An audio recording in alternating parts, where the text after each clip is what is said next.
seorang koruptor sebagai pertanggungjawaban moral. Saya mau minta klarifikasi, ini tanggung jawab siapa? Bapak malu nggak sih? Apakah saya dengar permintaan maaf yang benar berarti seolah-olah menjadi korban?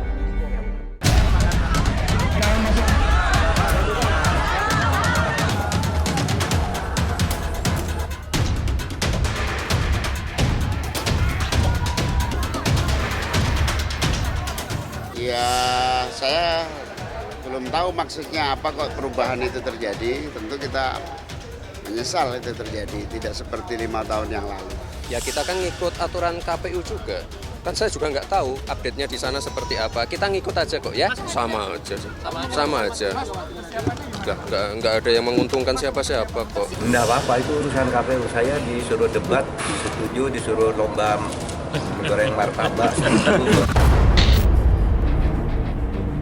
KPU berupaya meredam kegaduhan format debat Pilpres yang berubah-ubah. Meski keputusan akhirnya, Capres dan Cawapres tetap akan selalu berdampingan dalam seluruh debat.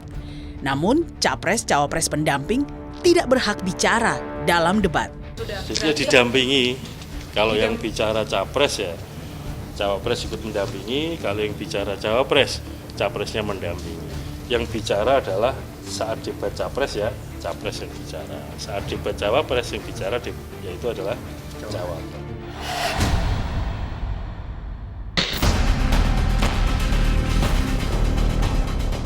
Kegaduhan ini bermula ketika Ketua KPU Hashim Asyari tiba-tiba melempar bola panas perubahan format debat Pilpres 2024 berbeda dengan Pilpres 2019. Kini, Cawapres akan didampingi Capres saat melakukan debat. Capres berhak bicara dalam debat Cawapres meski porsinya lebih sedikit. Pada saat debat Capres maka proporsinya Capres untuk bicara lebih banyak ya. Ketika debat Cawapres maka proporsinya Cawapres juga yang lebih banyak. Mengapa dua-duanya harus hadir? Ini juga untuk menunjukkan kepada publik bahwa beliau berdua masing-masing pasangan calon kan teamwork.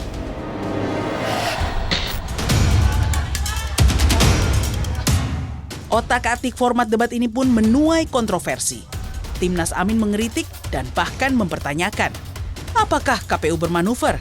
Sedangkan TPN Ganjar Mahfud menuding, berubahnya format debat membuat publik tak bisa melihat secara utuh Capres-Cawapres. Hanya TKN Prabowo Gibran yang setuju dengan perubahan format debat. Ya, ini bukan memilih jago debat ini. Ini memilih jago pemimpin yang kita anggap pas gitu. Ini mohon maaf ya, kalau bagi kami ini sudah going too far menurut kami. Bagaimana kita di sini seakan-akan KPU itu punya niat jelek gitu, ada upaya tersembunyi di balik ini gitu. Saya kira KPU sangat harus berhati-hati. Ini kan lagi sensitif ya, di saat orang lagi menyoroti putra presiden, malah format debatnya dihapus, diubah dengan meniadakan face to face antara cawapres. Apakah KPU bermanuver di sini? Karena ini menurut saya membuat masyarakat itu tidak mampu atau tidak bisa melihat secara utuh capres ataupun cawapres yang akan mereka pilih nantinya. Ini penting buat kita sebagai bangsa agar kita tidak membeli kucing dalam karung. Kegaduhan lain di KPU adalah dugaan bocornya data daftar pemilih tetap pemilu 2024. Dugaan kebocoran muncul setelah akun Jimbo menjual 252 juta database pemilih 2024 yang diklaim berasal dari situs KPU. Data tersebut dijual 1,1 miliar rupiah di forum daring Bridge Forum. Kalau yang dapat saya analisis gitu, ini adalah benar-benar data DPT ya. Artinya masih ada celah keamanan gitu yang nanti di tahun 2024 bisa digunakan orang untuk masuk, hacker untuk masuk, untuk mengacak-ngacak hasil perhitungan pemilu. Saat ini memang gugus tugas keamanan siber KPU sedang melakukan penelaahan terhadap hal tersebut. Ya, selama ini sih memang website kami bisa terkategori tangguh. Ada ribuan serangan, ada ratusan serangan setiap hari. KPU juga kerap disorot terkait langkah-langkah yang memunculkan kontroversi. Di antaranya saat Bawaslu menyatakan KPU melanggar administrasi pemilu karena mengabaikan keterwakilan 30% caleg perempuan di parpol.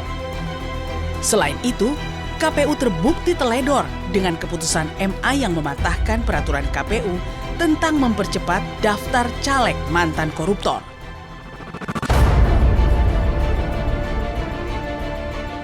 KPU harus segera keluar dari masalah yang tak henti menggoyang agar tak mengusik jalannya pesta demokrasi.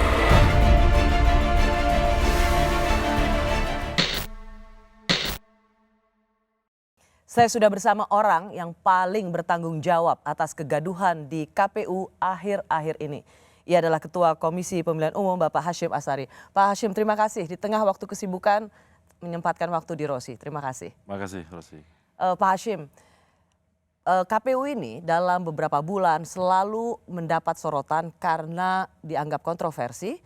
Sampai hari-hari ini terakhir, mulai dari kontroversi soal respon masalah-masalah yang prinsip sampai masalah yang dianggap sepele yaitu debat capres. Pak Hashim, di bawah kepemimpinan Anda, sebenarnya Anda bisa nggak sih KPU ini memberikan satu jaminan bahwa KPU ini bisa kerja dengan benar?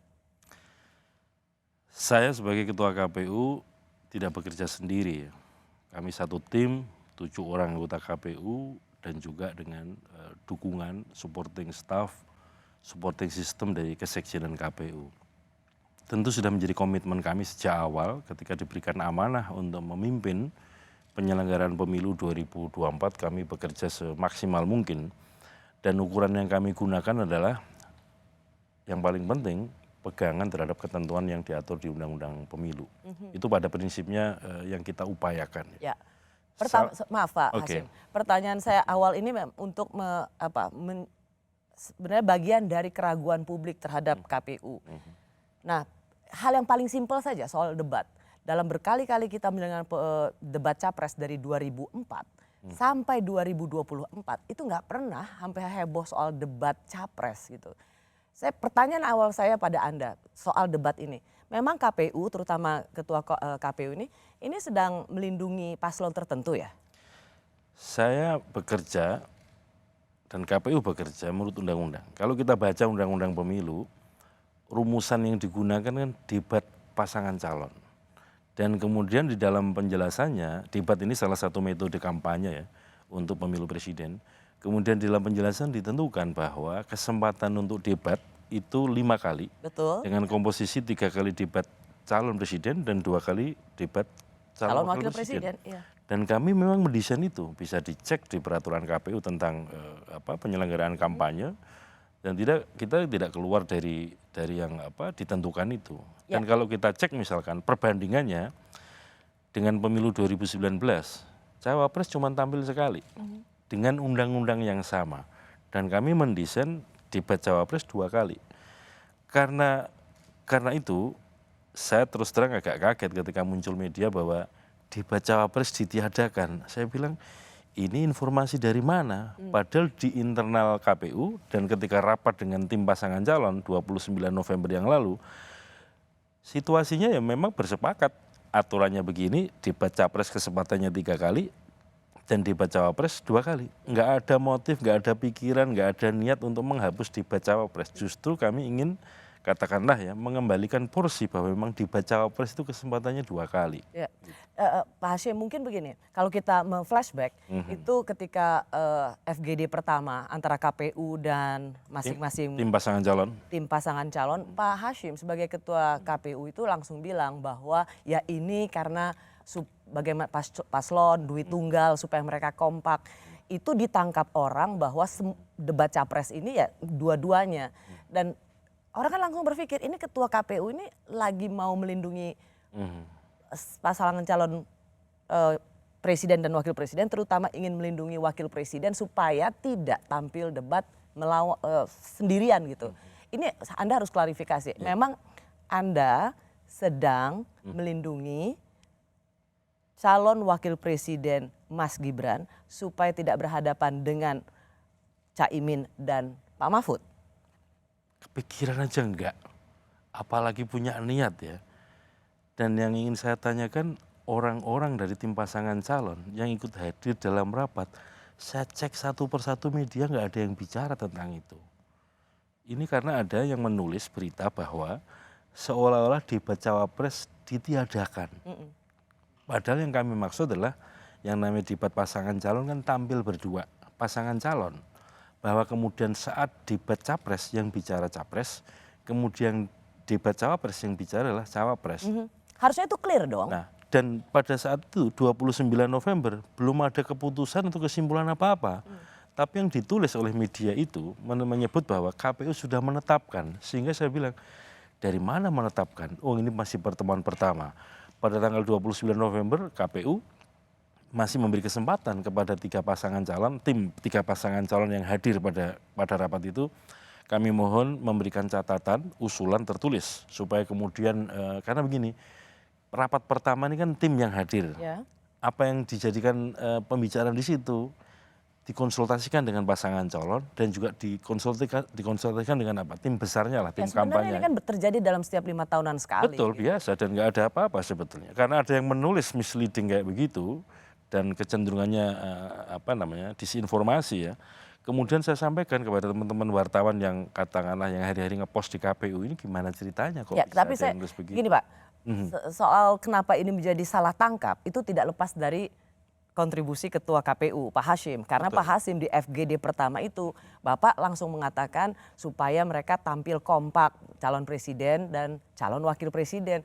Kan karena itu langsung ditangkap, tidak ada yang jadi kemudian menulisnya aneh-aneh karena Ketua KPU sendiri langsung menyebut bahwa mereka tampil berdua. Betul. Tapi kan tidak ada Secara terang benderang mengatakan tidak ada debat calon wakil tidak presiden. ada teman Pak. saya yang menyatakan bahwa tidak ada debat cawapres atau debat cawapres dihapus atau dihilangkan. Enggak ada. Saya enggak pernah menyatakan. Anda memang tidak mengatakan demikian, Betul. tapi Anda mengatakan supaya mereka tampil kompak berdua. Sebenarnya waktu itu Bapak memang mau mengubah format, tapi kemudian jadi rame atau Bapak salah feeding waktu itu? Yang saya bayangkan ya, karena memang ketentuan undang-undang debat pasangan calon, sehingga tampil pasangan calon.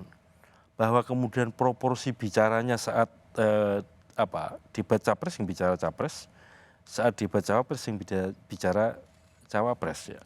Dan itu pun tanggal 29 November masih pertemuan awal, pertemuan permulaan. Sehingga apa-apa yang jadi bahan diskusi di situ, kita minta untuk dibawa pulang dan dibicarakan dengan pasangan calon dan tim besarnya ya, tim kampanye besar. Bahkan kami minta tolong dibuat catatan tertulis supaya apa yang disampaikan itu katakanlah termemorikan atau ada catatannya supaya bisa terkonfirmasi benar nggak mengusulkan ini, benar nggak mengusulkan ini. Jadi di antara tim pasangan calon sepanjang yang saya ingat juga nggak ada yang kemudian mengusulkan nggak ada debat cawapres itu nggak ada. Karena memang bertahun-tahun selalu ada setiap 5 tahunan sekali. Tapi gini intinya kami di KPU justru menegaskan proporsinya debat cawapres 2 kali. Gitu. Setelah kita cek dari situasi yang lalu kan debat yang khusus cawapres cuma 1 kali.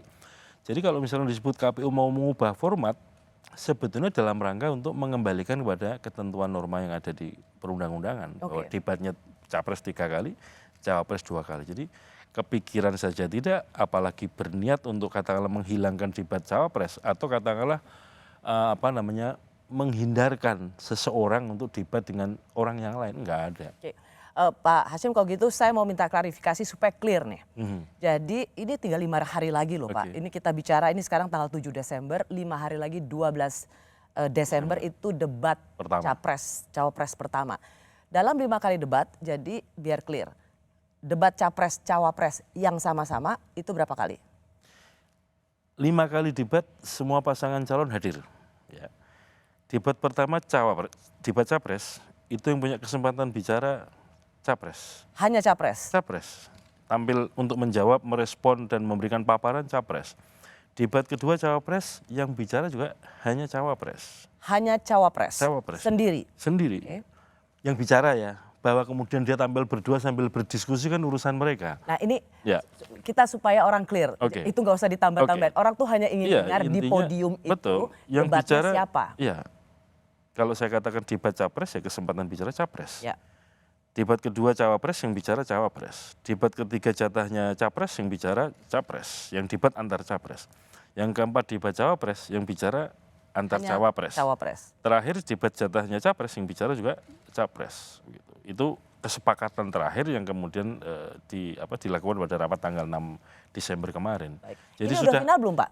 Sudah. Soal formatnya? Sudah ya? ada cara pandang yang sama, sudah ada titik temu yang sama, sudah ada pemahaman yang sama antara KPU dengan semua tim pasangan. Berarti hari ini Kamis tanggal 7 Desember sudah ada klarifikasi, semoga ini mengklirkan masalah bahwa untuk format debat dimulai tanggal 12 Desember nanti ada 5 kali debat, 3 kali debat hanya calon presiden dan 2 kali debat hanya calon wakil presiden. Betul. Baik. Kalau menurut undang-undangnya kan harus ada itu. Kalau tidak salah 3 capres, 2 wapres. Tidak mungkin, kalau dihilangkan itu tidak mungkin. Pasti ada 3 capres. Kalau dihilangkan tuh artinya menyalahi undang-undang. Pasti itu.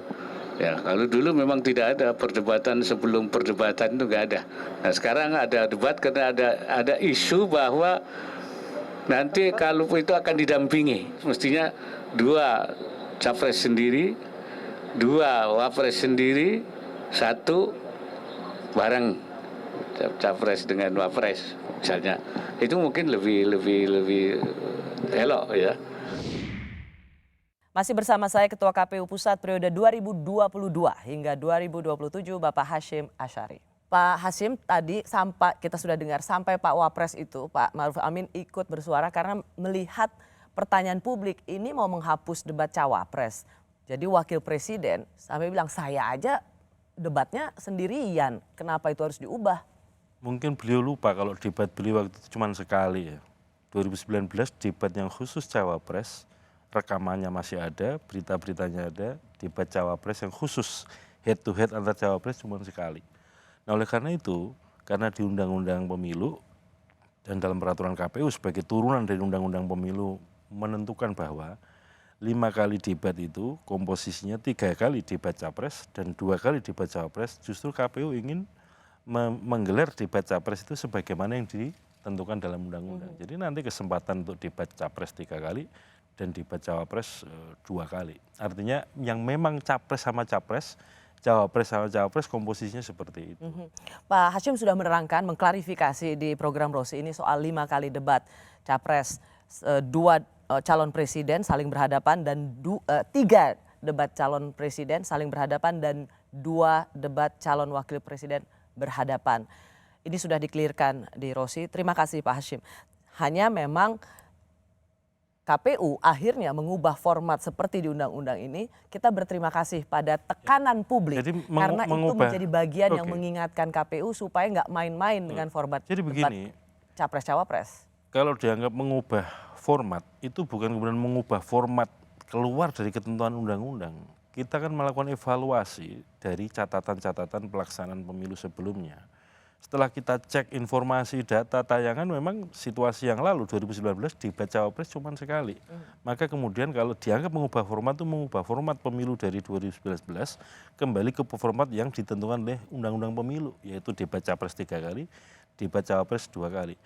Dan di PKPU tertulis begitu. Bagaimana mungkin KPU membuat PKPU kemudian kita keluar dari yang sudah kita tentukan bahwa ada debat capres 3 kali dan cawapres 2 kali. Ya, Pak Hasyim, kalau begitu supaya orang mendapat persepsi yang sama dari penjelasan Pak Hasyim, kemarin kan sudah diputuskan soal format debat. Betul. Ada pernyataan dari Pak Hasyim, tapi ada hal yang menurut saya tetap harus Pak Hasyim clearkan.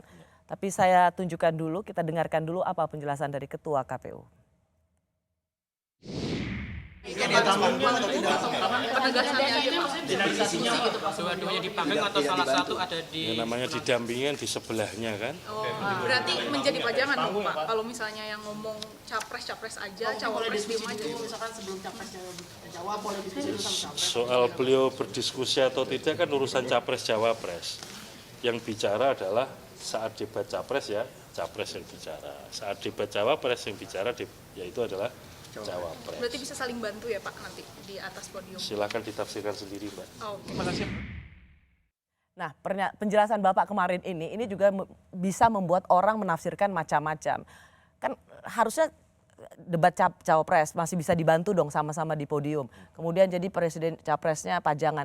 Itu sebenarnya Anda ngejawab ke wartawan kok juga kayak kemana-mana sih Pak Hashim? Sebetulnya begini loh, urusan begitu kan tidak urusannya KPU ya.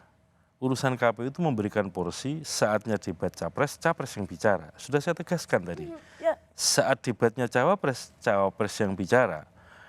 Kemudian dia ngomong, kalau begitu yang lain nggak bicara cuman pajangan. Masa saya mau komentari urusan beginian? Saya skip, saya nggak komentar itu. Tapi begitu ditanya misalkan, kalau begitu boleh diskusi di antara mereka. Itu urusan beliau, pasangan calon. KPU nggak ngurusi itu. Tetapi intinya yang katakanlah kesempatan untuk bicara kepada publik untuk merespon pertanyaan atau merespon isu tema yang diperdebatkan, ya kesempatannya kalau debat capres, capres. Kalau saatnya cawapres, cawapres. Poinnya di situ sebetulnya. Saya tidak. Seharusnya ini tidak menjadi polemik yang luar biasa berhari-hari, berminggu-minggu seolah-olah KPU kemudian melindungi paslon tertentu atau kemudian ingin membuat satu modifikasi dari format debat. Karena tadi Pak Hashim mengatakan ya memang paslon, tapi kan yang ingin didengar publik sebenarnya ada debat calon presiden dan ada debat calon wakil presiden. Loud and clear harusnya itu bisa dijelaskan dari awal. Sebetulnya sudah menjelaskan, tetapi sekali lagi ketika pertemuan tanggal 29 November itu kan belum sampai pada titik temu keputusan tertentu. Karena diskusi itu diskusi awal yang kemudian dalam diskusi kan pasti ada dinamika antar pasangan calon dan juga dengan antar tim pasangan calon dengan KPU. Dan ini juga kami minta, ini pembicaraan di sini dibawa pulang, dibicarakan dengan pasangan calon dan juga dibicarakan dengan tim besarnya. Supaya apa? Kemudian cara pandang yang relatif sama ketika nanti pertemuan berikutnya dibahas. Dan sebelum pertemuan berikutnya kan sudah ada catatan tertulis dari masing-masing pasangan calon. Kalau saya secara pribadi begini ya, kalau ada orang mengatakan bahwa ini nggak seperti pemilu-pemilu sebelumnya, urusan debat capres saja diperdebatkan. Ya kok jadi kayak begini? Kalau saya mengambil hikmahnya, justru sekarang orang menjadi aware, menjadi perhatian terhadap masing-masing tahapan pemilu, termasuk ketika mau debat. Dan ya hikmah itu kalau bahasa Inggrisnya kan blessing in disguise ya. Lalu kita bisa tahu publik arahnya seperti ini. Publik ingin menjaga KPU itu bekerja on the track sesuai dengan peraturan perundang-undangan. Bahwa kemudian ada diskusi, kalau saya bersyukur orang memperdebatkan ini panjang lebar. Ya, tapi hati-hati Pak Ketua, hati-hati. Karena jangan sampai alert atau ramainya atau ingatan publik tentang mengingatkan KPU oleh publik ini jangan sampai membuka ruang orang distrust pada KPU. Jangan sampai kemudian hanya gara-gara ada hal yang prinsip yang nanti saya ingin tanyakan soal data kebocoran dan lain sebagainya, soal debat yang bisa dibilang sangat simpel dari seluruh pekerjaan kompleks KPU aja, seolah-olah KPU ini nggak kerja profesional. Intinya maksud saya betul boleh menjadi perhatian publik, tapi jangan sampai membuka ruang KPU melahirkan ketidakpercayaan publik pada lembaga yang harus menjadi wasit di pemilu ini. Nah Pak, saya mau tanya lagi, akhirnya kita bisa mendapat jawaban clear, tidak lagi diperdebatkan soal debat capres dan cawapres. Pak, ada kemudian pertanyaan, karena ada keinginan dari paslon, tidak usah ada saling menyanggah. Apakah memang ini juga menjadi format yang bisa dibilang final, karena ada kisi-kisi pertanyaan atau tema yang akan diberikan kepada paslon, tapi apakah saling menyanggah seperti format lalu juga masih bisa diakomodasi? Iya, jadi dari segi teknis pembicaraan dalam perdebatan tentu ada kesempatan untuk menyampaikan visi misinya apa sih dalam durasi waktu tertentu. Kemudian berdasarkan visi misi itu akan diajukan sejumlah pertanyaan pendalaman. Dan ada saatnya juga kemudian namanya debat. Pasangan calon yang lain, apakah calon presiden, calon wakil presiden dikasih kesempatan untuk memberikan tanggapan terhadap standing positionnya, katakanlah si A menyatakan begini, si B dan si C diberi kesempatan untuk menanggapi itu. Karena apa? Ini kan dalam rangka untuk menegaskan kepada pemilih bahwa sikap atau posisi kami dalam isu ini, tema ini, topik ini posisi kami. Itu penting supaya kemudian sekali lagi ya, yang namanya kampanye itu kan sebetulnya salah satu cara peserta pemilu untuk meyakinkan pemilih untuk memilih dirinya.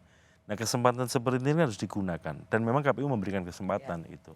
Jadi penting sekali memang untuk menyelenggarakan debat ini karena kita percaya semua anak bangsa atau mereka yang sudah menjadi pasangan calon presiden dan wakil presiden adalah putra-putra terbaik bangsa. Sehingga penting karena dari berbagai survei Pak Ketua, ini kontribusi debat untuk para pemilih ini cukup signifikan. Jadi penting sekali untuk memastikan pemilih akan memilih di 14 Februari setelah melihat rangkaian debat ini. Iya.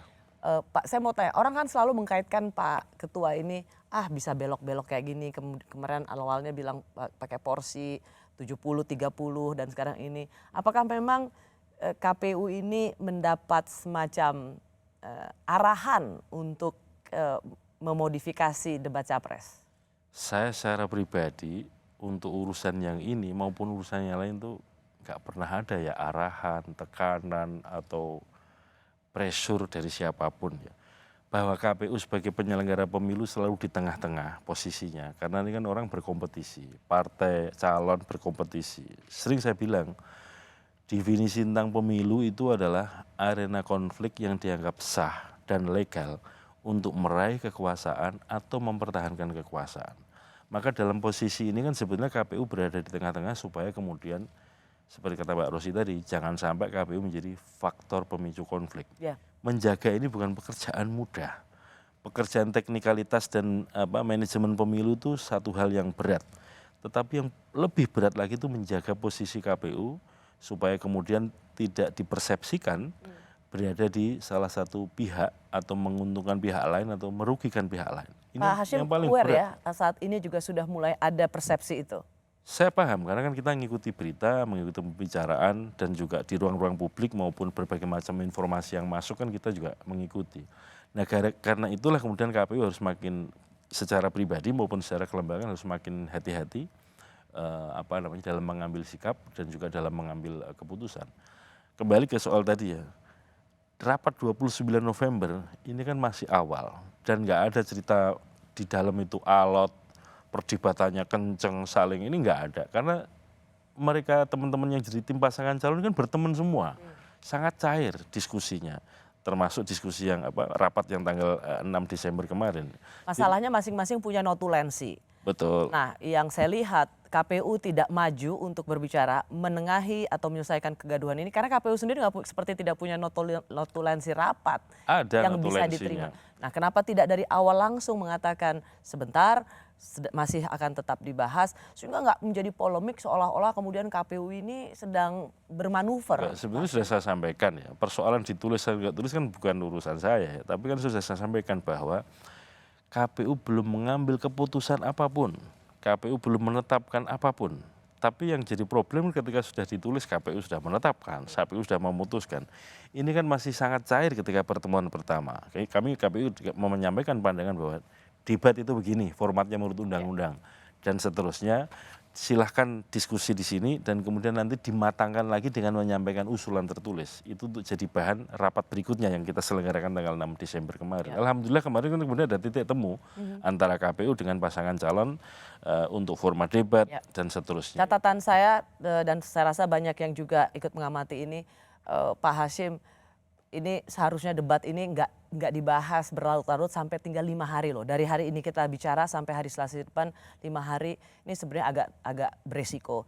Tapi kita sudah menyudahi soal debat ini, 3 calon presiden dan 2 calon wakil presiden. Terima kasih untuk mengklarifikasi soal debat ini, Drosi. Selanjutnya lagi-lagi ada isu yang menyerang KPU atau kontroversi KPU karena apa? Ini tentang data pemilih yang bocor. Apakah ini bisa menimbulkan potensi kecurangan pemilu? Kertas lagi, 204 juta data pemilih tetap pemilu 2024 bocor. Peretas yang bernama Jimbro mengaku berhasil melakukan peretasan ke KPU dan memberikan sampel 500.000 sampel data begitu yang setelah kita verifikasi ternyata valid. Data yang bocor ini ketika disalahgunakan bisa digunakan untuk black campaigns, negative campaigns, bisa dijadikan untuk sumber data pengiriman private campaigns. Bersama saya Ketua KPU Pusat Hashim Asyari. Pak Hashim, 2004 juta data pemilih itu bocor. KPU harus bertanggung jawab dong. Iya, pertama kali kami mendapatkan informasi itu melalui media ya. Dan kemudian kami karena sejak awal ada tim yang dibentuk kerjasama KPU dengan beberapa lembaga, dengan Kementerian Kominfo, BSSN, kemudian Cybercrime Mabes Polri, dan juga BIN yang khusus tugasnya untuk katakanlah membantu KPU memberikan support untuk urusan perlindungan data, kemudian sistem IT KPU. Sehingga begitu ada informasi itu, kemudian kami segera melakukan koordinasi dengan lembaga-lembaga yang secara kelembagaan memang tugas fungsinya itu. Pak, tapi kami menangkap respons KPU ini sangat lambat, sama sekali tidak menjawab ketakutan publik. 204 juta data pemilu bocor ini nggak main-main loh, Pak Hasyim. Betul, KPU harus hati-hati. Maksud saya hati-hati begini, karena yang punya tugas fungsi, punya keahlian secara kelembagaan, lembaga-lembaga yang saya sebutkan tadi, kemudian kami minta tolong untuk memastikan, untuk menelusuri situasinya sesungguhnya seperti apa. Kalau sudah ketahuan situasinya, kemudian kami minta rekomendasi apa yang harus dilakukan oleh KPU. Nah ini dalam pekan ini hasil yang dilakukan oleh lembaga-lembaga tadi sudah diterima oleh KPU dan nanti dalam waktu dekat kita bahas untuk mengambil keputusan tentang bagaimana menyikapi ini. Itu satu hal ya. Ya, dalam kurun waktu masa setahun ini udah 2 kali ada Bjork, 2022 ada Bjorka, kemudian ada Jumbo ini nggak main-main Pak. Ya. Dan kalau tadi misalnya komisioner KPU masih mempertanyakan apakah betul ini dari situs KPU, data yang keluar ini itu sama persis, nama, nik, paspor, daerah, tempat TPS. Ya iya, ini data pemilih Pak, jadi tidak bisa lagi dipertanyakan dan ini data pemilih KPU pusat. Dalam waktu dekat ini, di pekan ini kita mengambil keputusan tentang setelah mengetahui situasi yang sesungguhnya seperti apa, penyebabnya apa dan seterusnya. Lalu apa sikap KPU terhadap ini? Ini yang paling penting ini. Kalau gitu apa? Apa penyebabnya dan bagaimana penyelesaian KPU soal ini? Apakah sudah ada di tangan Pak Ketua saat ini? Data atau informasi sudah. Cuman kan kita harus bahas dulu untuk membuat langkah menghadapi situasi yang sudah ditemukan ini. Saya belum bisa mengatakan sekarang ya. Karena nanti begitu memastikan itu, apa langkahnya kan ada ketentuan perundang-undangan dan segala macam supaya kami ketika melangkah itu tidak salah langkah, itu yang paling penting. Ya, tapi ini membuka ruang sekali lagi bahwa data pemilih yang ada di server KPU itu dengan mudah diambil dan ini memiliki potensi membuat hasil pemilu curang atau tidak sesuai hasil perhitungan rekapitulasi manual di lapangan. Jadi kalau soal data pemilih ya, di Undang-Undang Pemilu itu ditentukan bahwa ketika KPU Kabupaten Kota menetapkan daftar pemilih sementara, itu ada kewajiban KPU menyampaikan data ini kepada berbagai macam pihak, di antaranya peserta pemilu ya. Jadi semua peserta pemilu di semua tingkatan kabupaten kota diberikan ini. Ketika kemudian rekap di KPU provinsi juga diberikan atau disampaikan data ini kepada peserta pemilu. Dan ketika rekap nasional, data ini juga disampaikan kepada peserta pemilu. Demikian juga ketika sudah penetapan daftar pemilih tetap. Itu ada juga kewajiban KPU menyampaikan ini. Sehingga dengan begitu, sesungguhnya yang pegang data ini itu banyak pihak. Dan bisa dijadikan alat kontrol tentang kalau misalkan... Banyak pihak siapa yang memilih data, yang memiliki data yang memegang data ini, semua partai politik peserta pemilu pegang data ini. Bawaslu juga pegang data ini. Ya, tetapi apa yang keluar atau bocor ini adalah yang sangat lengkap. Kalau misalnya partai politik itu masih ada yang bisa dibilang... Bukan. Maksud saya begini, dengan banyak pihak memegang itu, ini kan bisa sama-sama mengontrol ya bahwa apa data yang disampaikan tadi bocor itu kemudian akan digunakan untuk apa. Itu bisa dikontrol bersama-sama.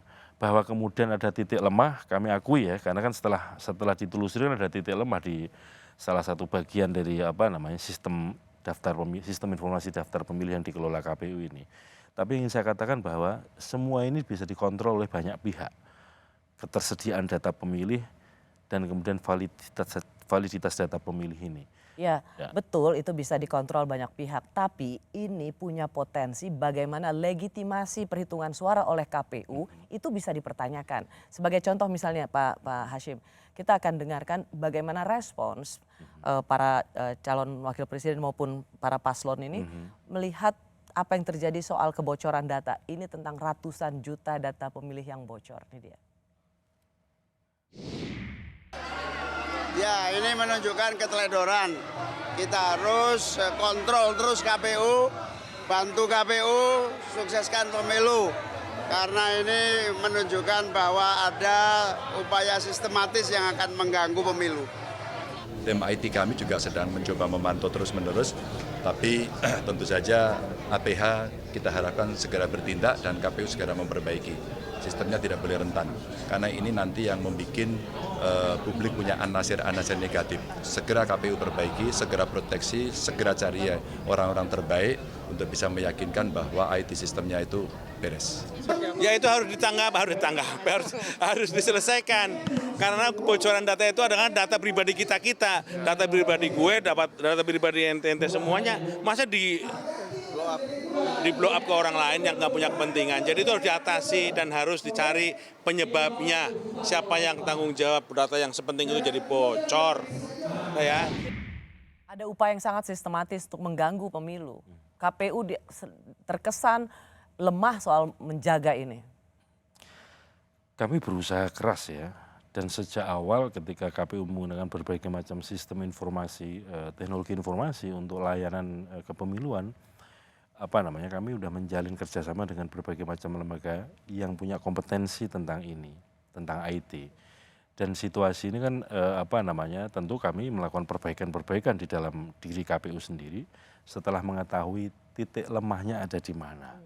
Dan tentu kami nggak bisa sendirian, kami minta tolong kepada berbagai macam lembaga yang punya kompetensi soal ini. Ya Pak Hashim, termasuk, maaf ya, kok kayak lama banget, ini udah dari mulai peristiwa ini terjadi, ini saat kita bicara saat ini, ini udah hampir 3 minggu loh.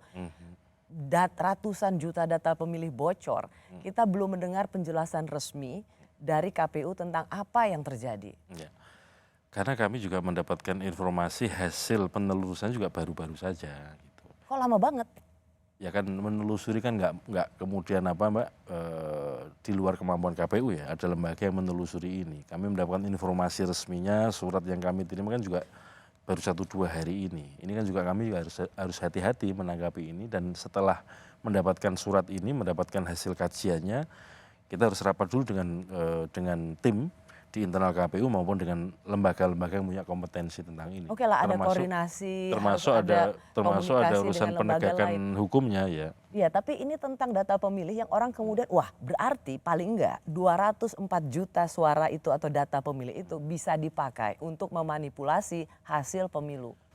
Untuk pemilu 2024 menggunakan sistem informasi rekapitulasi hasil penghitungan suara sebagaimana yang sudah kita gunakan untuk Pilkada 2020. Itu alat bantu untuk mempercepat dan memudahkan publikasi. Ya. Dan kami tidak menampik misalkan ketika di sebuah TPS ada salah hitung, ini karena keteledoran atau karena manipulasi, itu juga pasti terkonfirmasi atau terverifikasi oleh KPU. Sehingga kemudian ada mekanisme koreksi di tingkat berikutnya. Jadi kalau urusan penghitungan suara di TPS ya, karena semua ini kan berasal dari TPS. KPU membuka diri dan kemudian bisa diawasi, bisa direkam, bisa didokumentasikan oleh semua pihak. Ya, tapi kalau hacker bisa masuk dan dia kemudian bisa mencuri atau mengambil 200 lebih juta informasi yang ada di situ, maka dia bisa melakukan apapun. Dia bisa hanya mengambil, dia bisa mengubah, dia bisa menggandakan. Nah ini yang berbahaya, dan publik atau para pakar IT tidak melihat KPU memiliki kapasitas dan menjelaskan bahwa ini dalam penanganan yang sangat telaten. Nggak ada di situ. Sampai saat ini kita tidak melihat adanya pernyataan KPU yang mau bertanggung jawab dan mau membereskan soal ratusan juta suara ini.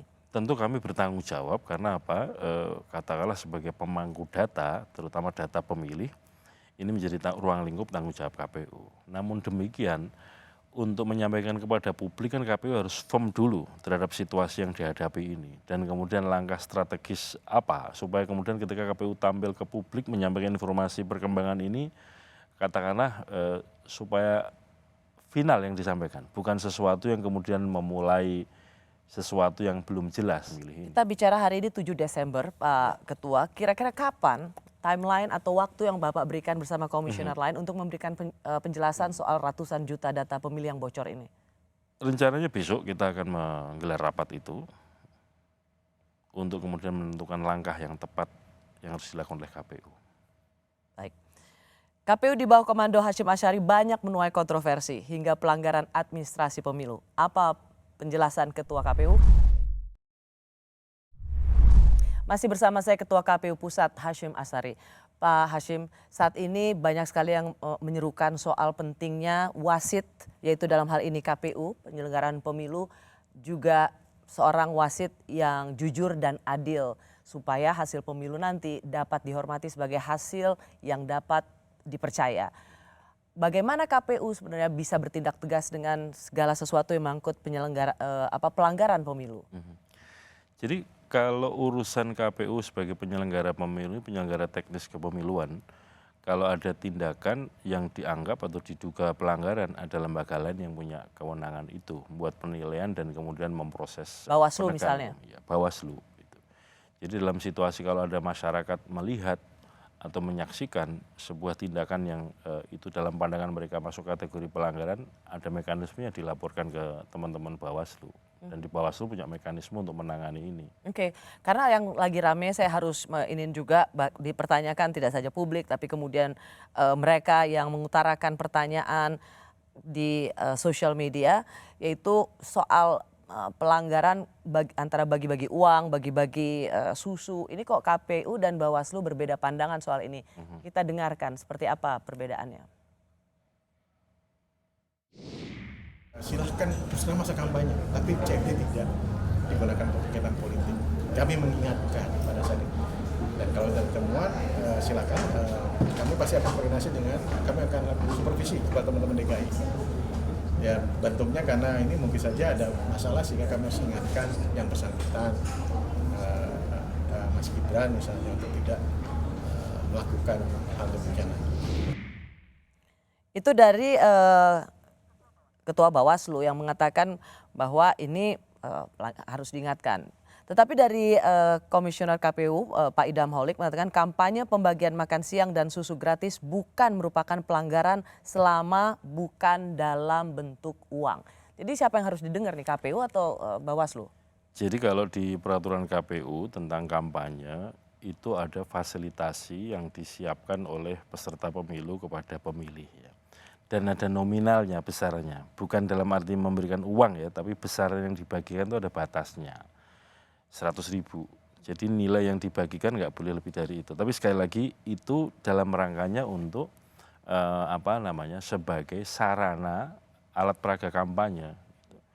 Oleh karena itu apakah yang dibagikan dan seterusnya itu masuk kategori alat peraga kampanye atau tidak? Nah ini yang perlu kemudian dikaji bersama-sama. Oke, tapi tadi yang paling menyolok adalah Bawaslu bilang supaya tidak melakukan lagi. Sementara KPU bilang nggak apa-apa selama itu bukan uang.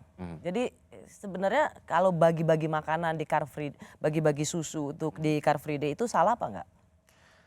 Sekali lagi ya, kalau ada ketentuan di peraturan KPU tentang kampanye itu, kalau itu dalam rangkanya untuk apa istilahnya ya, menyatakan istilah yang digunakan itu citra dirinya ya, itu sebagai sarana untuk kampanye, itu diperbolehkan. Tapi sekali lagi kalau memberikan sesuatu ada batasnya, batas nominalnya. Tapi Ketua, bukan uang loh yang diberikan. Anda nggak menjawab pertanyaan saya. Ya. Jadi sebenarnya supaya tidak diulang lagi, sebenarnya bagi-bagi susu di Car Free Day itu salah apa enggak? Diperbolehkan. Diperbolehkan. Artinya tidak dilarang ya. Jadi itu tidak melanggar. Dalam pandangan kami tidak. Oke, berarti beda ya antara KPU sama Bawaslu ya? Nah, kalau ini ditanyakan kepada Bawaslu. Pertanyaan terakhir saya ini sering banget KPU sama Bawaslu tidak seiring sejalan itu. Apakah relasi ini dapat mengganggu penyelenggaraan pemilu yang baik? Yang namanya norma di peraturan perundang-undangan itu sangat mungkin ditafsirkan ya. Dalam satu periode kemarin, pemilu yang sebelumnya, itu juga sering situasi ini terjadi. Maksudnya KPU sama Bawaslu nggak kompak? Betul ya. Dan kemudian seringkali dalam peristiwa-peristiwa itu terkonfirmasi apa yang jadi pandangan KPU yang dianggap benar ya. Karena itu terkonfirmasi dalam persidangan-persidangan misalkan di Mahkamah Konstitusi. Jadi soal perbedaan pendapat kami melihat memang sering terjadi itu.